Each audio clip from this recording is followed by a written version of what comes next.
Menebak saya, ada pengamat hukum yang menyatakan rapat umum pemegang saham luar biasa tanggal 30 November tahun 2019 cacat secara hukum.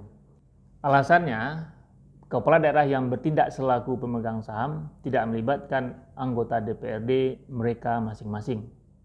Bagaimana ini sebenarnya dalam pandangan hukum perusahaan, terutama hukum perusahaan plat merah atau badan usaha milik daerah? Mari saya mulai dengan pelajaran paling dasar. Pelajaran yang biasanya saya sampaikan kepada mahasiswa yang bermasuk ke fakultas hukum, kira-kira di semester 3. Pertama, BUMD adalah korporasi. Bentuk BUMD sekarang ada dua. Satu adalah perusahaan umum daerah, kemudian yang kedua adalah perusahaan perseroan daerah atau perseroda. Modal Perumda tidak terbagi ke dalam saham-saham bulat berasal dari kekayaan daerah yang dipisahkan. Bentuk kedua atau perseroda, modalnya terbagi dalam lembaran saham. Minimal 51% sahamnya dimiliki oleh satu daerah. Kedua-duanya adalah entitas bisnis. Itu kata hukum, bukan kata saya. Lihatlah peraturan pemerintah nomor 54 tahun 2017 tentang BUMD atau PP BUMD. Makanya PP BUMD sangat ingin betul semua BUMD dikelola dengan menerapkan prinsip-prinsip tata kelola perusahaan yang baik. Yang dimaksud dengan tata kelola perusahaan yang baik adalah sistem pengelolaan yang mengarahkan dan mengendalikan perusahaan agar menghasilkan kemanfaatan ekonomi yang berkesinambungan dan keseimbangan hubungan antar pemangku kepentingan. Keputusan memberlakukan tata kelola perusahaan yang baik di BUMD ada kisah yang melatarinya. Selama ini banyak BUMD yang jadi sapi perahan. Alih-alih meraup untung, BUMD justru banyak yang merugi.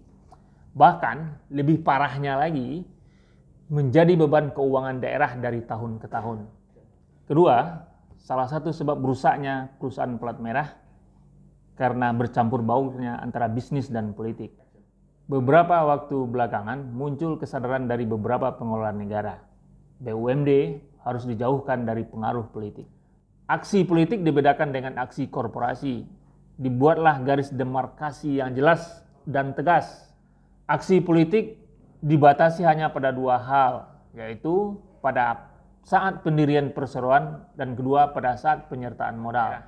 Dalam praktek, kedua kejadian hukum itu ditandai dengan diproduksinya dua peraturan daerah. Peraturan daerah pendirian dan peraturan daerah penyertaan modal. Sebagaimana diketahui, menurut hukum, peraturan daerah dibuat oleh DPRD bersama-sama dengan pemerintah. Hanya dua itu, tidak lebih. Selebihnya, DPRD tegak di luar saja, menonton dari jauh, paling dekat di tribun tertutup VIP.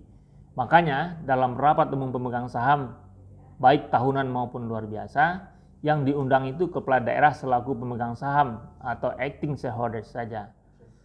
Bagaimana jika terjadi penyelewengan di BUMD? DPRD berhak bahkan harus memanggil kepala daerah. Direksi BUMD tidak boleh dipanggil. Membolehkan DPRD memanggil direksi dan komisaris BUMD sama halnya dengan mengizinkan penonton VIP masuk lapangan menunjuk ajari pemain layaknya pelatih. Padahal tempat duduk penonton VIP dan pelatih saja sudah beda. Penonton VIP duduk di tribun, pelatih duduk di bench pinggir lapangan. Saya yakin yang saya sampaikan ini agak ganjil bagi penonton yang budiman. Selama ini prakteknya memang tidak begitu. Praktek terlongsong banyak sekali terjadi di BUMD kita. Penonton VIP sering benar bertindak seolah-olah pelatih.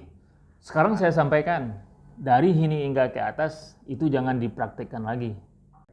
Itu kalau kita mau berhukum dengan baik dan benar. Kalau tidak, lanyau sajalah. Garis demarkasi tegas dan jelas itu termaktub di dalam bab 2 PP BUMD. Lebih jelasnya, bacalah pasal 2 dan 3. Untuk konteks Bank Nagari, pasal 3 ayat 2 menjelaskannya dengan sangat baik. Kepala daerah selaku pemilik modal pada perusahaan umum daerah atau pemegang saham pada perusahaan perseroan daerah mempunyai kewenangan mengambil keputusan. Keputusan apa saja yang bisa diambil oleh kepala daerah? Banyak sekali, ada 11 poin banyaknya. Salah satunya adalah perubahan anggaran dasar. Dalam konteks Bank Nagari, anggaran dasar yang ada sekarang akan berubah seiring dengan berubahnya Bank Nagari dari bentuk konvensional ke bentuk syariah.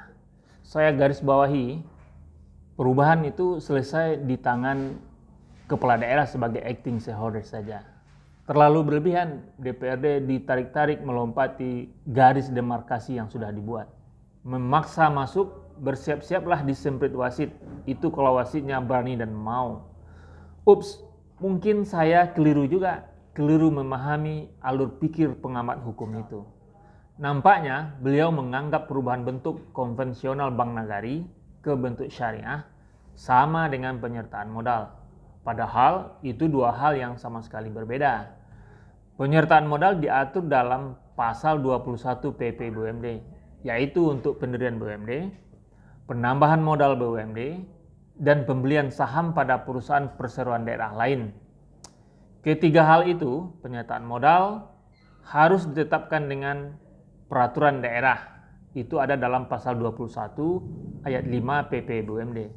Sementara itu, perubahan anggaran dasar diatur di dalam pasal 3 ayat 4 huruf A, serupa yang sudah saya bahas di bagian atas. Kalau begitu, agar sama-sama enak, frekuensi harus disamakan dulu. Apakah konversi Bank Nagari Syariah merupakan perubahan anggaran dasar atau penyertaan modal? Menurut hukum, itu adalah perubahan anggaran dasar, bukan penyertaan modal. Perbuatan hukum penyertaan modal sudah selesai ketika DPRD masing-masing kabupaten kota menyetujui penyertaan modal daerahnya ke perseroan terbatas Bank Pembangunan Daerah Sumatera Barat atau nama lain. Kalau frekuensi mau disamakan, selesailah diskusinya. Bersalam tinju kita setelah itu. Yakin saya itu. Kalau tidak, ya tidak apa-apa. Akhirnya, saran saya hanya satu. Pembaca yang budiman atau siapa saja, silahkan memicingkan matanya 3 menit saja begitu selesai membaca tulisan ini. Ketika mata sudah nyalang, mudah-mudahan mata Anda benar-benar terbuka untuk melihat kebenaran hukum yang saya sampaikan.